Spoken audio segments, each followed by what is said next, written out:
Dios les bendiga, hermanos, de nuevo aquí en su Ojo Rojo.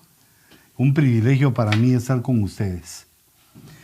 Padre, en el nombre de Jesús, te ruego, Señor, que nos bendigas esta noche, que estos hijitos, Señor, que vienen jueves a jueves al Ojo Rojo, sean enseñados, que puedan mostrarles, Señor, tu palabra. Dame la inteligencia, la fuerza, la sabiduría para poderles trasladar este conocimiento, porque en el día de mañana, muy pronto tú los utilizarás para que muchos vengan a tus pies, para que muchos que dudan sea explicada esta palabra maravillosa. Te bendigo, Señor, bendigo a tu pueblo y te ruego que nos des un ojo rojo de lujo esta noche. Gracias, Señor. Amén. Bienvenidos, hermanos, y comenzamos con la primera pregunta que dejamos pendiente la semana anterior. ¿Qué dice, hermano Dani? Ahora en los controles, Dani Ponce. Ok, papá, aquí te preguntan si habrá niños en el infierno. Muy buena pregunta. Muy buena pregunta y mira, todo depende de quién consideremos un niño, ¿verdad? Porque ya a mi edad cualquier persona puede ser un niño.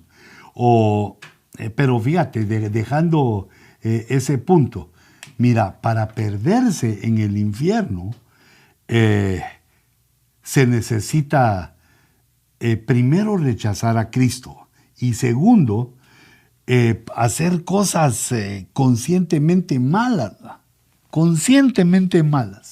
Y cuando uno es niño, toda persona en su niñez es inocente, ignora las cosas, sino que ya cuando va perdiendo su niñez, su ingenuidad, va aprendiendo lo malo y con el ejercicio de lo malo es que se puede llegar a perderse.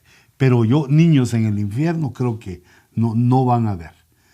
Hombres y mujeres que pervirtieron su oportunidad. Por eso es que en los lugares intermedios, los lugares a donde van las almas, hay un lugar exclusivo. Hay un lugar donde van los que mueren muy jóvenes, los que mueren de niños, o los abortos, los no nacidos.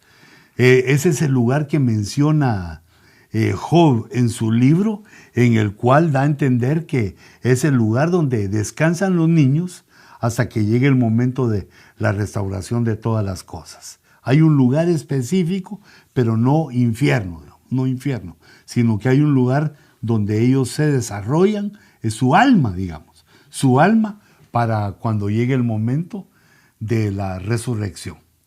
Otra pregunta, muy buena. Apóstol, buenas noches. Si una persona acepta al Señor horas antes de morir, no puede ser bautizado, ¿es salvo? Mira, aquí interviene una cosa. No es lo mismo que esa persona no se bautice porque no pudo a porque no quiso. ¿Te das cuenta la diferencia? Porque hay personas que llevan mucho tiempo de que se convirtieron y no se quieren bautizar, pero es porque no quieren bautizarse. Ahora en el caso del que no pudo, no le dio la oportunidad. La pregunta decía que si fallece, se muere, entonces no le dio oportunidad, entonces ahí interviene Dios. Es casi el mismo caso que le sucedió al ladrón que murió en la cruz, que se convirtió a Cristo, creyó en Cristo, se convirtió y al ratito murió. No le dio tiempo a bautizarse. No le iban a bajar a quitarle los clavos, bautizarlo y volverlo a clavar. Se murió en la cruz. No se bautizó. Entonces Dios tiene alguna situación detrás del velo, detrás de la muerte, lo habrán de bautizar. Y también la doctrina, aunque algunos la han utilizado mal, pero la Biblia menciona el bautismo por los muertos. Pero Dios tiene la situación controlada, Dios sabe. Así como el ladrón en la cruz al morir, le dijo Jesús que se iba a juntar con él en el paraíso, ya tenía Dios la respuesta para eso. así también aquel que se convierte y no alcanza a bautizarse, va a tener de Dios una solución. Otra, hijito. Vos andá oyendo y decime si la dije o me fui por otro lado. Ok, muy bien. ¿Se conoce cuándo fue la fecha del nacimiento de Jesús? Mira, se conoce recientemente, pero hay varias tesis. Pero sí se conoce. Sí lo sabemos. Sí lo conocemos. No sé si ya la contesté o dice algo más la pregunta. ¿Cuándo sería? Bueno, fíjate. La investigación tiene que ir, o esta investigación va, en el momento en que los sabios de Oriente llegan a Jerusalén. Cuando ellos llegan a Jerusalén lo hacen porque hay un fenómeno cósmico que ellos siguen, y ellos dicen que es la estrella de Jesús, que es la estrella del Mesías, que se les apareció y que ellos la van siguiendo. Esa estrella la han buscado, mira, la han buscado por siglos, la han buscado y no la han podido encontrar. Entonces, digamos, si hacemos una línea del tiempo, voy a utilizar el blanco. ¿Me estás viendo en la tele? Sí. Ok. Entonces, supongamos que aquí, en esa línea del tiempo, aquí voy a poner a la estrella.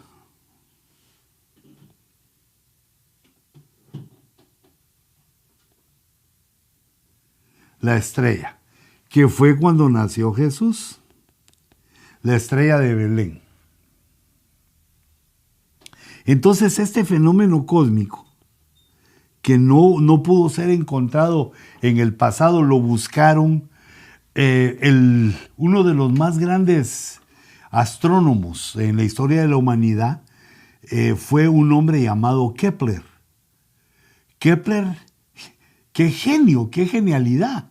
Fíjate que descubrió, no inventó, sino que descubrió las ecuaciones con las cuales podía controlar o podía saber las órbitas de los planetas. Bueno, vamos a ver, perdón, aquí, insertar, voy a hacer otra. Fíjate, por ejemplo, quiero dibujar, estoy en amarillo, yellow. Entonces, fíjate que pone él el sol aquí. Sin más formatos, pero ya no quiero. Entonces quiero el blanco, a ese amarillito también.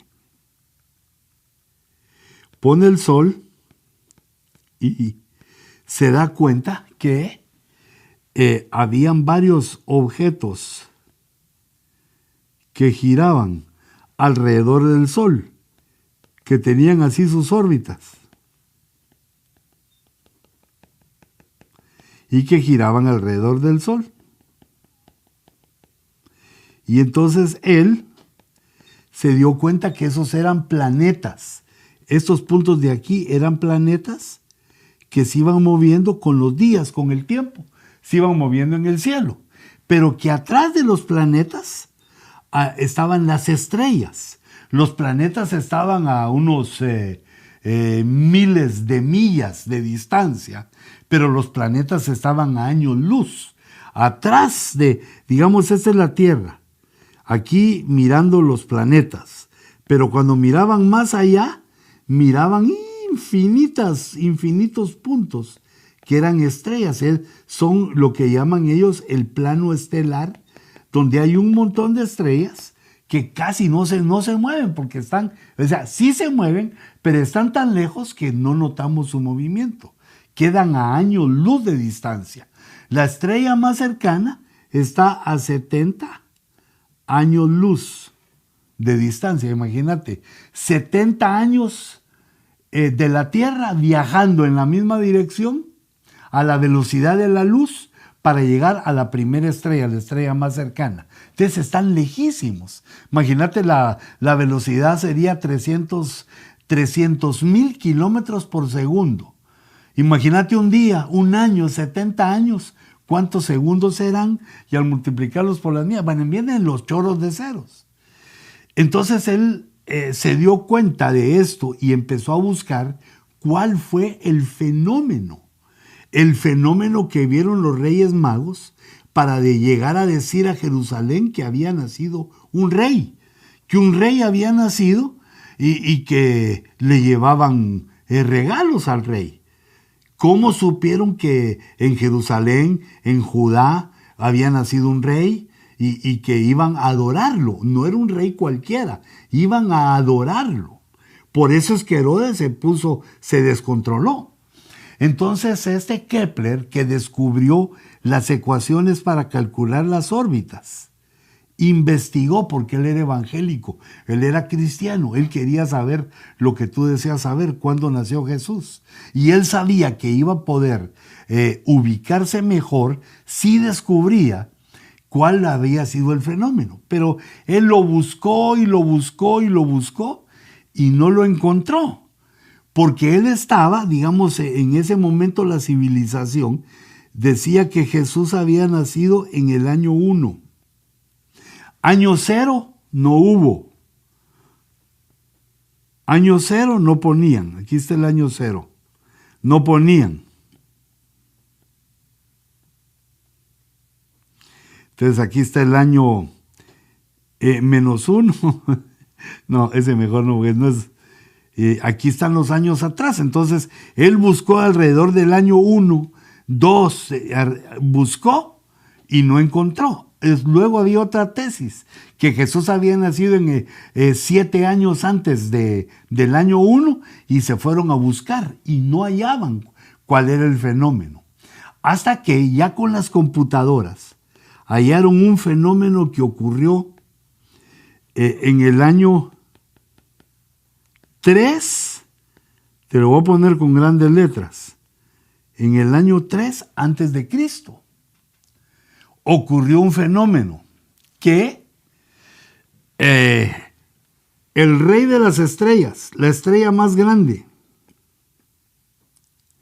que queda en la pata de la constelación de Leo, de León. ¿Cómo se llama esa estrella? Ponerle, digamos, ahí para ayudarme, Dani, preguntarle a Google cómo se llama el rey de las estrellas en la constelación de Leo. Entonces estaba aquí esa estrella. ¿Por qué se me olvida? Ahí vas a ver que tiene un nombre algo espectacular. Y encontraron también en el cielo al planeta rey. El planeta que le llaman rey es Júpiter.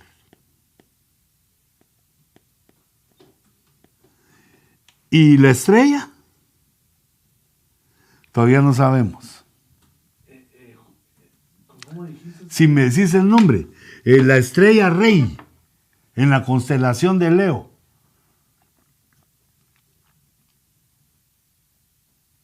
¿Leones? ¿Regulus? Regulus. Es que es, perdona, pero es latín, ¿va? Te tengo que decir cómo suena, vos lo pronunciás en inglés. Regulus. Y Regulus es una palabra que viene del latín rex, que es rey. Regulus quiere decir un rey, es hablando de un rey, y Júpiter es el planeta rey. Entonces, digamos, si esta es la Tierra, mira, la Tierra.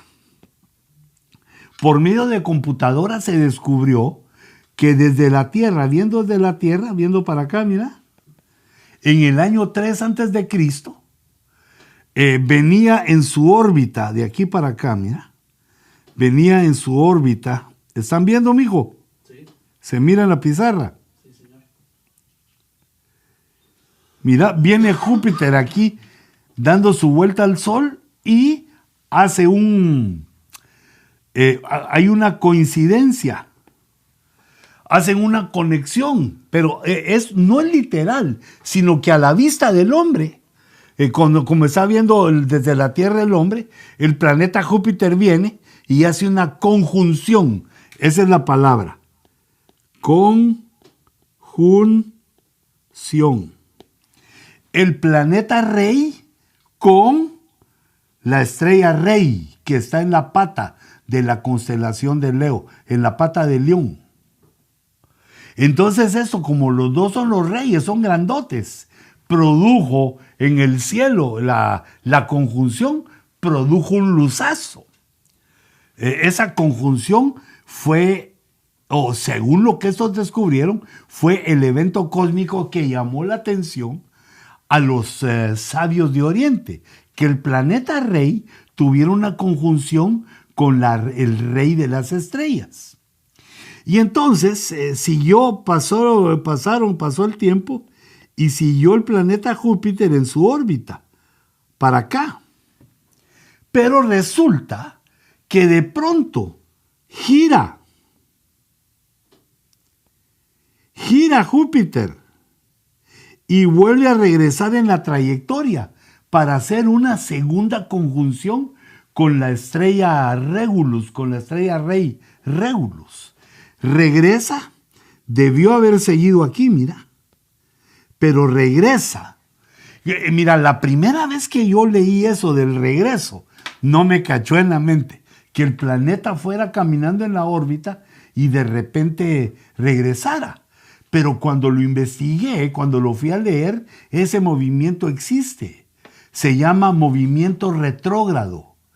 Y no es que ocurra literalmente, sino que como aquí, mira, nuestra Tierra, nuestro planeta va dando vueltas, tiene el movimiento de rotación y traslación, como va dando vueltas, en una noche ya no se mira desde el mismo plano y parece que el planeta hiciera un movimiento retrógrado.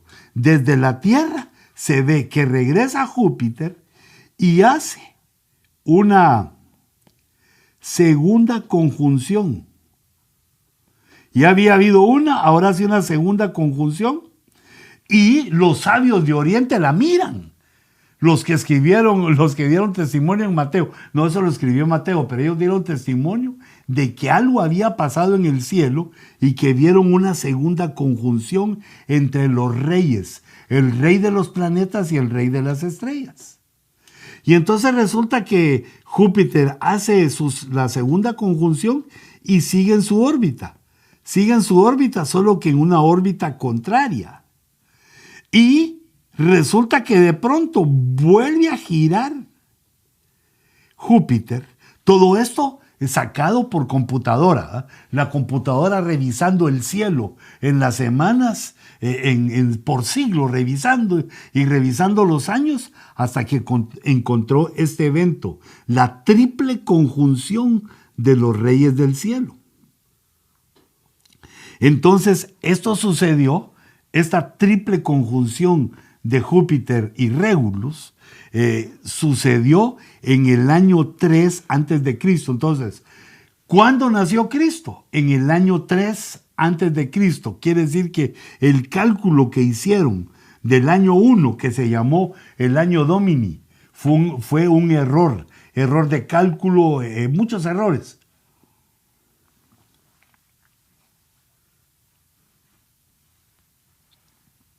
Hasta que se viene a comprobar por la computadora que Jesús nació en el año 3 antes de Cristo. Mira qué interesante. ¿Y en qué meses? ¿Septiembre? ¿Octubre? Pero perdón, tenemos que atinar porque es septiembre y octubre, es el cálculo que se hace, pero nosotros sabemos que en septiembre, porque Jesús nació en una de las fiestas hebreas que se llama Tabernáculos. Y la fiesta de Tabernáculos se celebra a finales de septiembre. La fiesta de los Tabernáculos a finales de septiembre del año 3 antes de Cristo. Y por eso es que decimos que hay 4 años perdidos.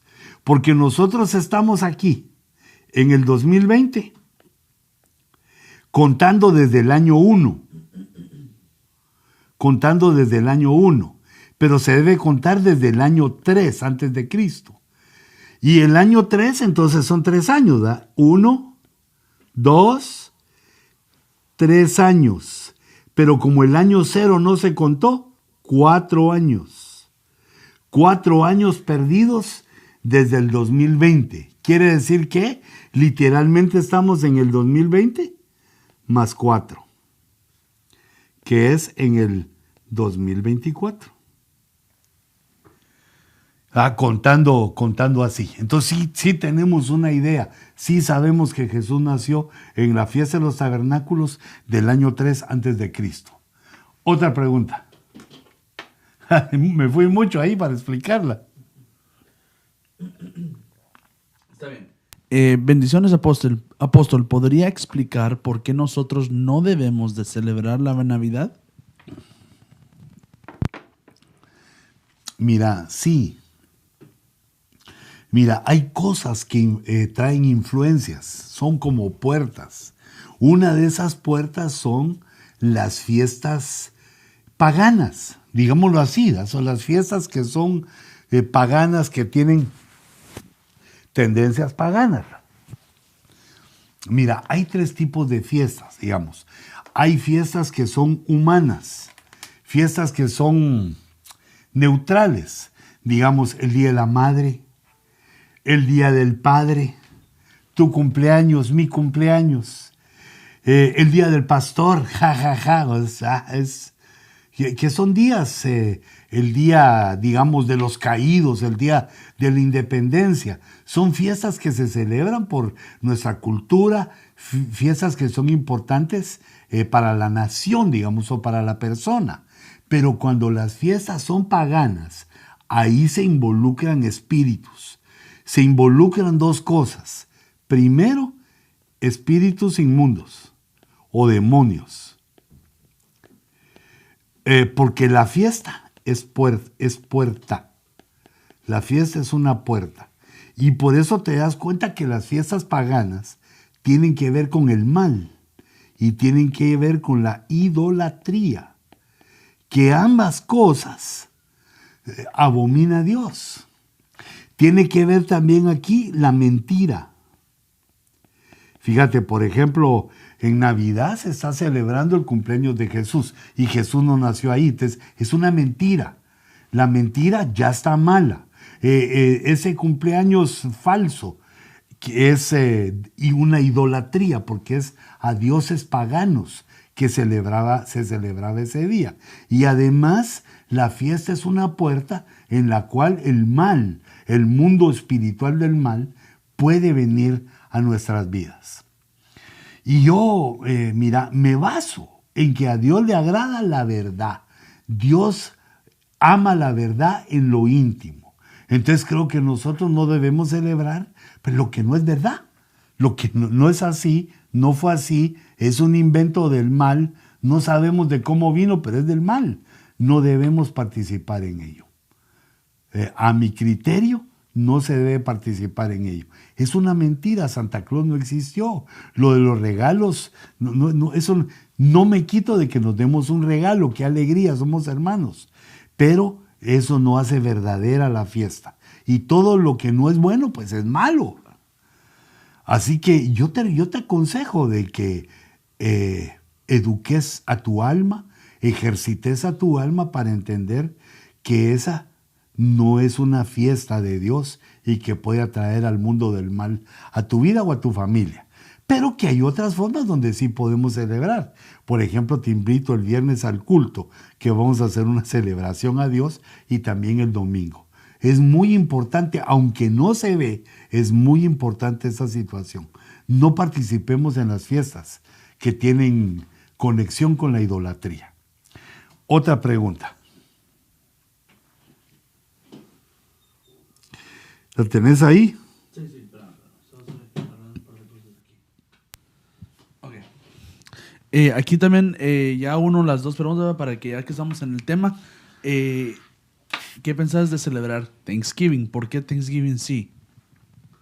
¿O no?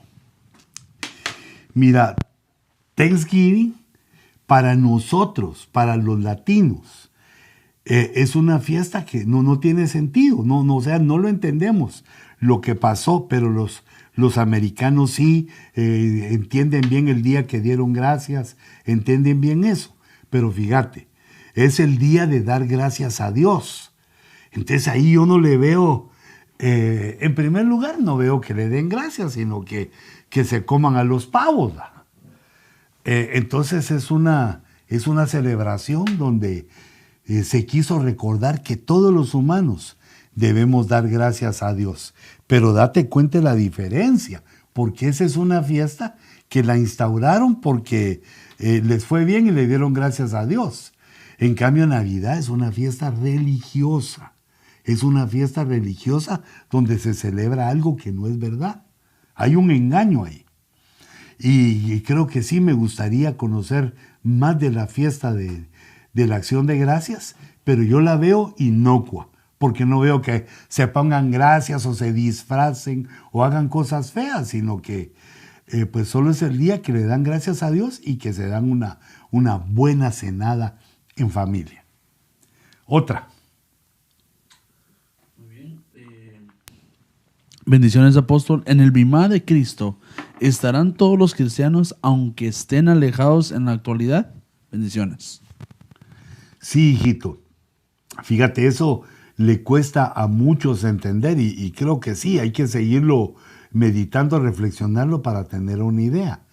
Mira, en el rapto, todos los convertidos, todos los que aceptaron a Cristo alguna vez, que son parte de la iglesia, cual sea su situación de pecado, todos vamos a ser arrebatados. El mundo se va a quedar sin cristianos, definitivamente, sin ni un cristiano. Todos somos arrebatados, pero no es al rapto de las bodas del Cordero, sino que el primer paso es ir a dar cuentas al tribunal de Cristo.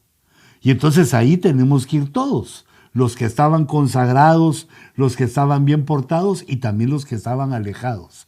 Todos tenemos que dar cuenta en el tribunal de Cristo y de ahí, de acuerdo, ahí ya estando en el tribunal, de acuerdo a las acciones, a las actuaciones, a qué fue lo que hicimos, de acuerdo a cómo nosotros fuimos en nuestra vida, de ahí hay premios o castigos.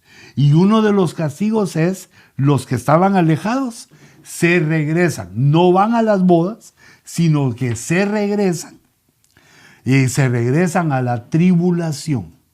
No es que nos quedemos, porque así lo habíamos entendido por años en lo que estábamos fluyendo. No es que alguien diga, ay, los otros se fueron a casarse en las bodas y yo me quedé. No, todos vamos al tribunal. Y en el tribunal, algunos les van a decir, ustedes van a las bodas, y a los que estaban alejados, ustedes se regresan a la tribulación. Y por eso es que van a haber cristianos en la tribulación. Fueron al tribunal de Cristo y no alcanzaron el nivel que se les pedía, entonces los regresaron para obtener el nivel en la tierra. Creo que la expliqué más o menos.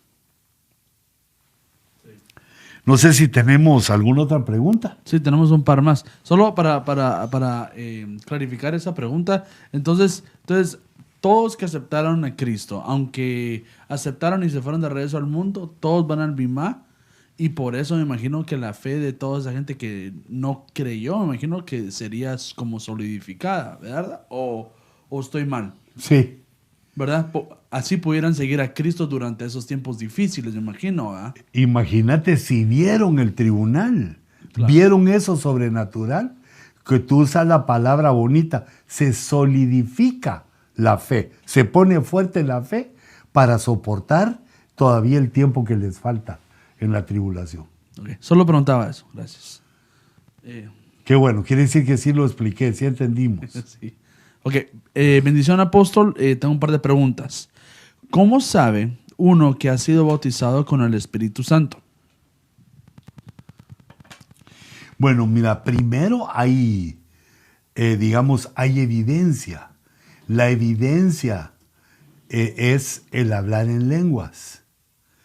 Son situaciones sobrenaturales, como hablar en lenguas es una de ellas.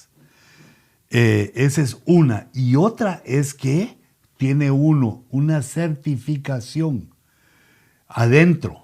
El Espíritu te da testimonio adentro.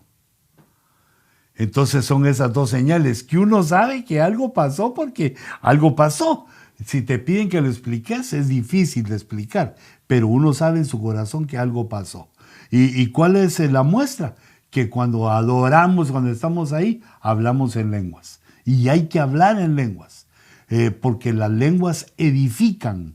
El que habla en lenguas se edifica hablando en las lenguas, en esas lenguas. Otra. Otra pregunta de la misma persona. ¿Y cómo es que funciona la profecía?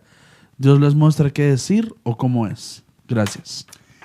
Mira, fíjate, aquí hay a veces algunos pensamientos muy místicos, ¿va? Como que Dios habla, como que Dios los toma, algunos que tiemblan. Yo no estoy contra eso, o sea, no son cosas que Dios puede hacer, y Él es, pues, ¿a quién le va a pedir permiso? Pero yo pienso que a veces puede ser que alguien se lo quiere inventar porque Dios es bondadoso, Dios no nos toma.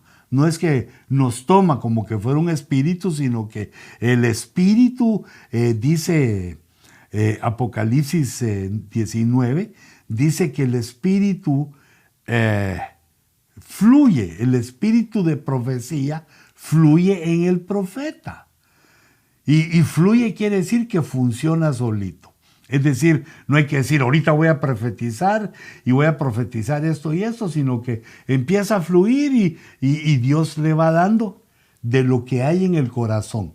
Dios extrae de lo que ese hombre o mujer tiene en su corazón y lo utiliza como un don profético para bendecir a la gente que lo escucha. Contesté. Sí, solo... Perdón, ya sé que vuelvo sí, no, métete. Vuelvo a aclarar eso, pero solo para aclarar, no es, ¿cómo se dice? No es un mensaje de humano, ¿verdad? Sino es uno de lo que va leyendo, ¿verdad? O sea, lo que quiero explicar, lo que quiero preguntar es, ¿será que, digamos, uno nunca ha leído la Biblia o no se mete con el Señor, lo toca el Espíritu Santo y tiene algo que decir? No va a decir carnalidades. Eso es lo que quiero decir. Entonces, uno tiene que ver una leída, ¿verdad? Tiene que... Lo que uno ha leído, lo que uno sabe de la Biblia. Claro. Y ahí se toma. Solo quería saber eso porque hay gente, hay jóvenes que me preguntan, pero ¿cómo sé qué decir? Le digo, pues primero tienes que leer la Biblia, ¿verdad? Y de ahí te dice el Señor. Mira, tal vez no toda, ¿va? Pero claro, tener algo de la Biblia. Fíjate que les quiero contar una anécdota que la escuché del apóstol Ríos. El doctor Ríos, eso sería tal vez como en el año 79 o en el año 80, en el siglo pasado. Yo estaba recién convertido. Y entonces también yo quería saber de esto de lo sobrenatural de las lenguas porque las miraba, las oía, miraba cómo fluían y yo quería participar en eso. Y entonces en una prédica, es decir, no me lo contó solo a mí, ¿verdad? No te querrás hacer el creído. Hay cosas que sí estaba yo ahí cuando las contó porque andaba de metiche, pero en esa vez, no es un decir, no andaba de metiche, pero en esa ocasión él estaba contando que al comenzar la iglesia Elim, hubo una hermana que se levantó y profetizó. Y dijo algo así, así parafraseado. Dijo, pueblo mío, yo soy Jehová tu Dios, el que te bendigo, te llamo a la santidad. Y dijo así varias cosas bien bonitas de profecía. Y al final dijo, estos son los deseos de tu hermana Chonita. Y entonces todos nos quedamos así, bueno, todos se quedaron. Y hasta yo me quedé, dije, ¿y ese testimonio qué es? ¿Cómo que esos son los deseos de la hermana Chonita? ¿Y no es el Señor? Entonces ahí se le salió a ella, que era lo que ella deseaba. Estaba bueno que nos lo deseara a toda la iglesia, ¿va? Que Dios nos bendijera, que hiciera grandes cosas con nosotros. Pero entonces no estaba hablando por el Espíritu, sino que ella estaba preparando un mensaje de parte de ella para nosotros. Entonces la cosa es que en la profecía uno fluye, está con sus ojitos cerrados, siente la unción y empieza a hablar. Y por eso es que el que comienza mira a otros que ya van adelantados, cómo lo hacen ellos, cómo lo dicen. levantan la voz, lo dicen con vigor, lo dicen recio. Pueblo mío, dice el Señor. La mayoría es nuestro estilo. El estilo en la iglesia es pueblo mío, así dice el Señor. Y entonces si hay ahí, ¿qué es lo que dice? ¿Qué es lo que este hermano que tiene el don profético tiene en su corazón? Y Dios nos lo está mandando a decir y nos está hablando. A todos de alguna manera nos habla la profecía. Pero no se puede certificar, esta es de Dios y esta no, por lo que dice, a menos por lo que dice. Así que lo que hay que hacer es fluir, y cuando llegue el momento, uno siente el momento, se siente, hacerlo, y si vence el miedo y lo hace, entonces ya comienza a profetizar, a dar, digamos, a exponer su don profético, a hablar en lenguas, y se comienza a ejercitar. Porque el último enemigo a vencer antes de eso, el último enemigo a vencer antes de profetizar o hablar en lenguas, es a uno mismo, a la vergüenza, al qué dirán, al si lo voy a hacer bien o lo voy a hacer mal, y hay que lanzarse. Otra, amigo. Muy bien. Bendiciones, apóstol. ¿El árbol del conocimiento del bien y el mal era una estructura caída o una entidad dentro del huerto?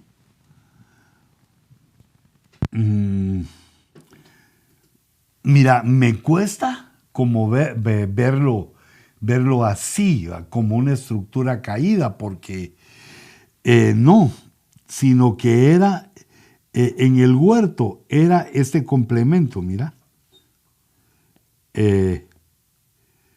El árbol del conocimiento del bien y del mal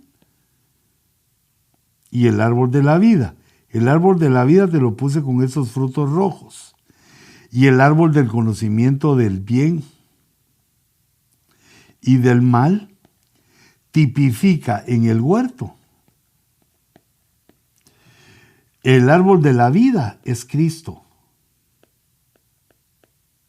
Y el árbol del bien y del mal, el Espíritu Santo. Porque es el Espíritu Santo el que nos enseña a discernir entre el bien y el mal. Antes del Espíritu Santo tenemos el criterio humano. Ya con el Espíritu Santo nos dirige a que hay cosas buenas que pueden estar disfrazadas de malas y hay muchas cosas malas disfrazadas de buenas. Entonces nos ayuda a discernir. Por eso el plan es que el plan que tenía Dios es que el hombre, cuando Él le diera la orden, llegara al árbol del conocimiento del bien y del mal y comiera, pero hasta que Dios le diera la orden. Y para que dejara el hombre de ser inocente, de vivir en estado de inocencia, y conociera el bien y el mal, y pudiera discernirlo. Nosotros comimos del árbol del bien y del mal, sacaron a Adán y Eva del paraíso, pero ya podían discernir, porque comieron el árbol. Es el árbol del conocimiento. El árbol del conocimiento es el que nos da el poder discernir lo bueno de lo malo y lo malo de lo bueno. Y después de comer del árbol de la vida, del árbol del bien y del mal, entonces Dios nos iba a llevar también al árbol de la vida. Otra cosa, ¿lo dije bien? Sí. Si yo puedo agarrar una pregunta, ¿por qué estuvieron ahí los árboles? Si puedo preguntar, perdón. Mira, todo el paraíso, si es una estructura, todo el paraíso es una estructura de Dios, que Dios diseñó para el hombre. El hombre se llamaba Adán, el rojo, el hombre rojo. En una estructura donde había agua, donde habían animales, el clima era perfecto, estaban los dos árboles que no debían de comer de esos dos árboles hasta que Dios les dijera. Y estaba también otros árboles de los cuales sí podían comer. Era toda una estructura que Dios organizó para que ahí viviera el hombre. Y su única limitación era no comer de ¿ve? Este no, les digo el Señor. De todos los demás sí. Del árbol del conocimiento del bien y del mal, no. Pero ellos dijeron sí. Fue la única limitación que conocemos. Entonces, por eso estaban ahí los árboles, porque era una estructura. Además, recordate que el paraíso no estaba hecho para el hombre, sino que hay 7 paraísos. También hubo un paraíso en el cual habitó Luzbel. Hubo varios paraísos. Perdón que me estaba yendo para allá, ¿va? Entonces es una estructura antiquísima de 7 paraísos o el mismo paraíso en 7 lapsos de tiempo. Y el último en usarlo fue el hombre Adán. Otra más. Bendiciones, apóstol. A Gedeón le mandan a matar 2 toros. ¿Qué significado o figura tienen los 2 toros? Ajá. Bueno, mira, en esa ocasión exactamente fue una orden de Dios que lo envió ahí, lo envió a hacer eso. Pero ese sacrificio tenía que ser, se usaron 2 toros o 2 bueyes, que eran los que con los que él trabajaba, pero se usó la madera del ídolo. Lo que Dios quería era destruir el ídolo.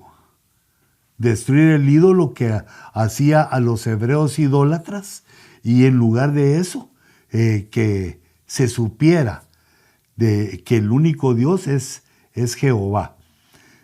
La figura de los 2 toros, Dios, digamos, siempre trabaja en pareja. Digamos, ahí el sacrificio puede significar muchas cosas, el toro. El sacrificio significaba el hombre que iba a sacrificar y llevaba su animal. Ese animal se estaba poniendo en lugar de él, así como Dios hizo con Abraham cuando iba a sacrificar a su hijo. Abraham le dijo, no, ahí está en la zarza, está enredado la oveja, la ovejona, tu sacrificio, ahí está. Cámbiame a tu hijo por el sacrificio que está ahí. Y entonces esos toros tipifican o pueden tipificar desde ese punto de vista a todo el pueblo de Israel, que en lugar de que Dios los matara, los enjuiciara o los trajera a ellos a ser sacrificados, aceptó 2 bestias, aceptó en el altar 2 bestias a favor de todo el pueblo. Otro hijito. Un par más porque ya van a ser las 11, pero aprovechemos el tiempo. ¿Habrá otra pregunta? Sí, aquí hay. Bendiciones, apóstol. Colosenses 4:12 habla de Epafras. ¿Quién era él y cómo podemos aplicar su oración en Colosenses 4:2? Aquí lo tengo. ¿Quieres que lo lea? Léetelo. Epafras, que es uno de vosotros, siervo de Jesucristo, os envía saludos, siempre esforzándose intensamente a favor de vuestro en sus oraciones, para que estéis firmes, perfectos y completamente seguros en toda la voluntad de Dios. Sí, repetime la pregunta. ¿Quién es Epafras? ¿Quién es Epafras y cómo podemos aplicar su oración?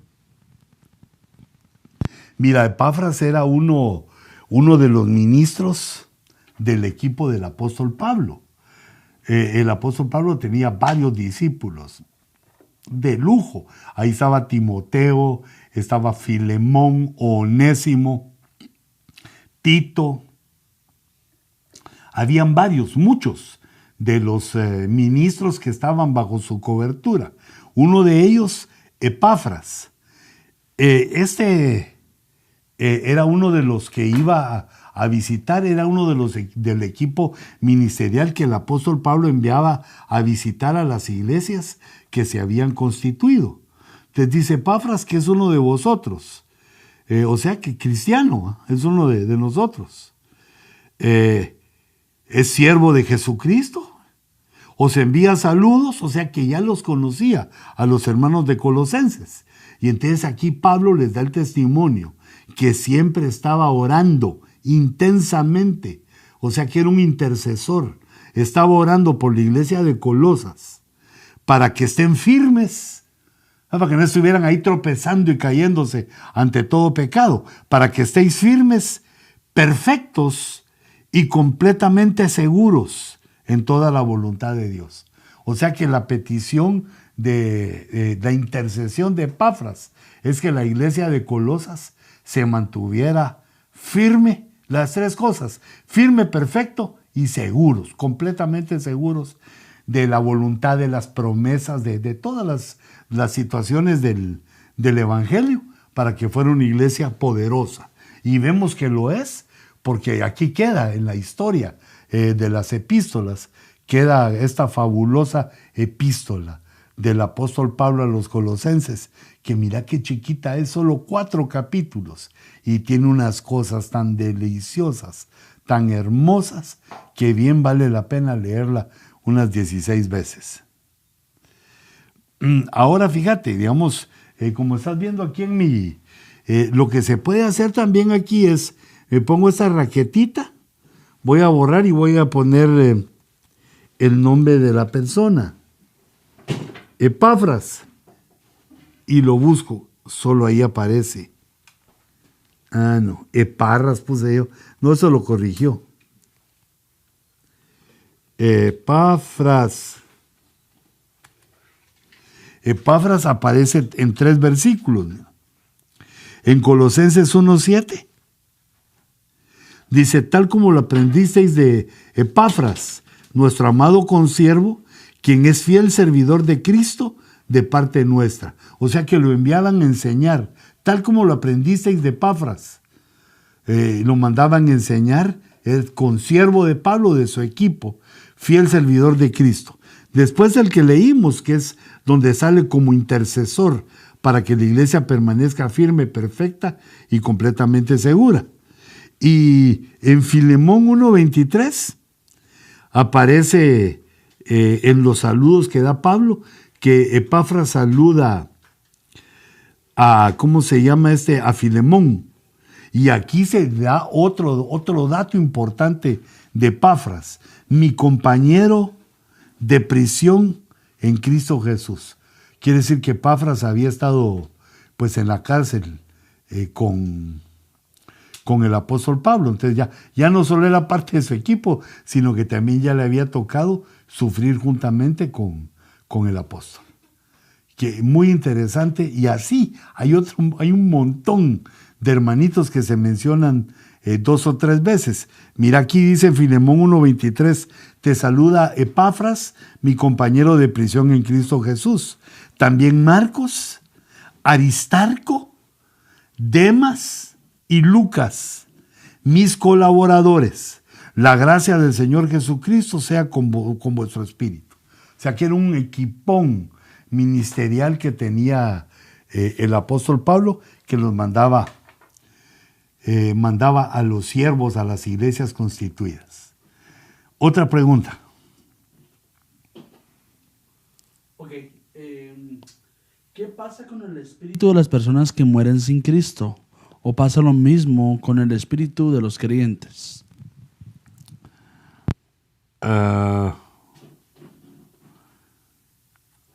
Espérame que me quedé trabado.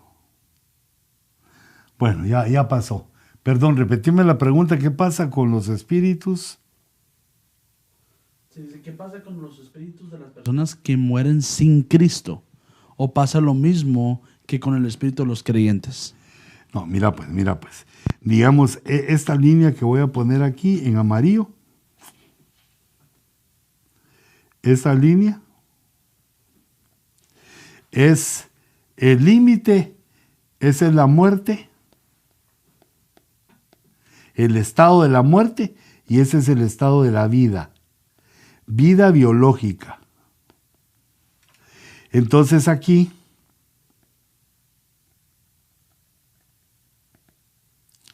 pasa esta persona. Entonces el ejemplo era sin Cristo. Entonces cuando pasa la persona, el cuerpo se va a la tumba. El alma va al tribunal de Cristo. No, porque no es cristiano. ¿Va? Sí, no es cristiano. Sí, Entonces, el alma, como no tiene a Cristo, entonces va a un lugar por los pecados que de plano cometió, como no tiene a Cristo, su alma va al infierno. Y su espíritu, vamos a poner, esa es la E del espíritu. Aquí le puse alma, aquí cuerpo. El espíritu vuelve a Dios. Por eso lo puse para arriba. Vuelve a Dios que lo dio. Pero cuando llega con Dios, no tiene la sangre. No tiene la sangre de Cristo. No conoce a Cristo. Entonces Dios no lo recibe, sino que deja ese espíritu en el área. Aquí está lo de Dios. Mira, aquí pongamos a Dios. No permite que entre porque no tiene la sangre. Lo regresa y se queda entre la muerte y la vida. Puede viajar a los dos lugares y se queda como espíritu inmundo. Inmundo porque no tiene la sangre de Cristo que lo limpie de sus maldades. Se quedó como espíritu inmundo y entonces se queda en el ámbito de la muerte, o puede venir también al ámbito de la vida a hacer maldades con los hombres. No sé si lo expliqué bien. Aquí bajo el cuerpo se va a la tumba, es el número 1. El alma sin Cristo es la número 2. El alma sin Cristo al infierno, está condenada, está perdida. El espíritu 3 regresa a Dios que lo dio, pero como no tiene la sangre, lo rechaza. Y es el paso 4, que se vuelve un espíritu inmundo. Y entonces ya puede estar en ambos ámbitos. Se puede quedar aquí del lado de la muerte y queda en libertad. No en libertad, sino que queda como olvidado, como quedado hasta el juicio final. Entonces, fíjate, por ejemplo, dice Mateo 8:29, y gritaron los espíritus inmundos, y gritaron diciendo, ¿qué tenemos que ver contigo, Hijo de Dios? ¿Has venido aquí para atormentarnos antes del tiempo? Fíjate lo que esos saben, que ellos van al tormento, pero todavía no es tiempo, no ha llegado el juicio final. ¿Has venido aquí para atormentarnos antes del tiempo? ¿Qué tenemos que ver contigo, Hijo de Dios? A cierta distancia de ellos había una piara de muchos cerdos paciendo, y los demonios le rogaban diciendo, si vas a echarnos fuera, mándanos a la piara de cerdos, a la piara. Pero estos son demonios. Mira esos de espíritu. Aquí, Marcos 1:26. Entonces el espíritu inmundo. Ay, qué friega esto. Mira, es un espíritu inmundo. Es un espíritu humano que fue y regresó. Y estaba aquí con los humanos. Regresó inmundo. Entonces el espíritu inmundo, causándole convulsiones, gritó a gran voz y salió de él. Y todos se asombraron de tal manera que discutían entre sí diciendo, ¿qué es esto? ¿Una enseñanza nueva con autoridad? Él manda aún a los espíritus inmundos y le obedecen. Mira, aquí estaba haciéndole mal a un humano y fue reprendido. Y gritó, pero no gritó con la voz del espíritu inmundo, gritó con la voz del hombre que había poseído o que estaba poseyendo. Y ante la reprensión de Jesús, lo abandonó. Son esos espíritus que regresan y vienen y pueden usurpar el cuerpo de un humano, pero yo reprendo por mí y por ti. Estás bajo cobertura y crees en Cristo, pero a otras personas las poseen. Por eso es que hay unos que son, pero bien malos, de malosos. Y no ven nada malo en lo malo, porque están o pueden estar influidos por este tipo de espíritus inmundos, que fueron humanos y están en libertad hasta que venga una supuesta libertad hasta que venga el juicio final. La última. Ok, muy bien. La última es...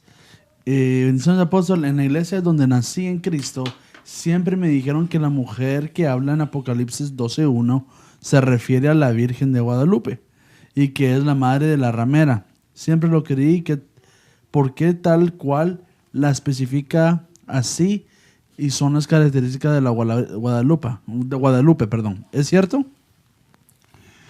Mira, no, sino que, digamos, toda la religión mundial tiene sus vírgenes. Por ejemplo, el Islam tiene a Fátima, y Fátima también está en el mundo católico. Pero fíjate que son vírgenes. No sé si estará bien pensado decir que es la Virgen de Guadalupe y que tiene que ver con la ramera, ¿va? O virgen o ramera. Hay un enredo ahí religioso. Pero no, mira, depende quién mire a la mujer de Apocalipsis 12. Esa mujer puede ser Eva, puede ser la Virgen María o puede ser la iglesia, dependiendo del punto de vista que se vea. Pero nosotros, como somos la iglesia, y nosotros como vemos ahí pues el rapto en Apocalipsis 12, sabemos que esa mujer es la iglesia arrebatada. La iglesia que es arrebatada hasta la luna, y otros lo confunden, o tal vez en un tiempo se pudo aplicar, antes de que fuera el final que estamos viviendo, se puede aplicar pues a la Virgen María, a la Virgen de Guadalupe, pero para mí son malas aplicaciones, hijito. Porque la Virgen María no aparece en nada más que siendo el vaso que Dios utiliza para dar a luz a Jesús. Y no la podemos comparar ahí con esa mujer. Para mí que estaría mal, no es correcto. No se mira bien porque María es como nosotros. Es bendita entre las mujeres, pero fue salva porque fue redimida por la sangre de Cristo. Solo fue el vaso que tuvo en su vientre al santo ser hasta que lo dio a luz. En los controles, Daniel Ponce. En la palabra, el apóstol Luis. Que Dios los bendiga, que tengan una feliz noche y que el día de mañana se levanten con fuerza, con deseo, y que el Señor les dé el triunfo y el éxito en todo lo que hacen. Padre, yo bendigo a estas ovejas en tu nombre, que esta palabra quede en su corazón como un sello y que mañana tú les des por tu Espíritu Santo el éxito en todo lo que hagan.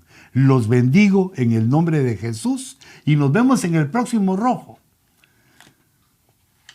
El próximo jueves, 10 de la noche. Bendiciones.